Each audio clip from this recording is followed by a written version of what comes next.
gaur ospatzen duguna, eta hemen ospatzen ari gara, simbolismo handi bat daukan ekintza da. Alde batetik iragana, zulo hietan, zer besten goain dela, 900.000 urte tolosarrak, euskaldunak. Eta bestetik, etorkizuna, gaztedio, hemen daukagun gaztedio osoak, ematen digun etorkizunaren zentzua. Eta erdian pizkunde. Euskal Herriarekin maite minduak zeudezen gizon emakumeak. Haiek zabaldu zituzten hasiak landatu zituzten, lehenengo fruitua, lehenengo emaitza. Nire belaunedikoak izan ginen, emaitza apalak, eta zuek Alkate jauna eta antzekoak zirate gure emaitza. Kontuak eskatuko izkitzue. Ala gauzak, bueno, pizkunderi eskerrak gure kultura sendotu da. Eta kultura sendotzen danean, herria sendotu egiten da. Eta nazioa sortu egiten da.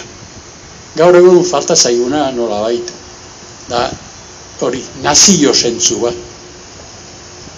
Da estatu zentzua. Sendotu ea, baina orain dio hor gabiltza. Behin eta berriro askotan eta gehiegietan zartaka daka. Euskaldunak euskaldunen aurka. Eta horrek ez du zentzurik.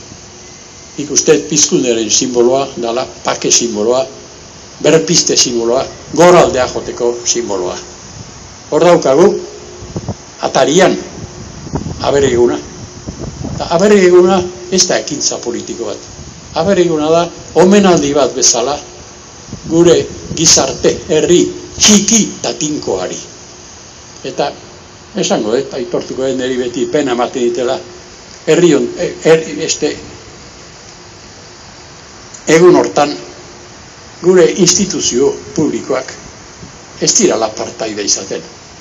Aber eguna, herriaren eguna, gure gizartearen eguna, urtean behin bat egiteko eguna, eta etortzen denean gauza, bakoitza bera alderdira, eta ez da alderdien eguna, da nazioaren eguna. Horregatik, ikusi nahi nuke gure alkatea, aber egunean, balkoian, udaletxean balkoian, herria saludatzen, agur bat ematen Tolosako erari, denoi, mota batekoi eta bestekoi, eta parlamentuak, eta lehendakariak bere ajurianean, berdin egiten. Ez alderdiko mitinetan, baizik, nazioari hitza ematen, nazioari maitasun bat azaltzen.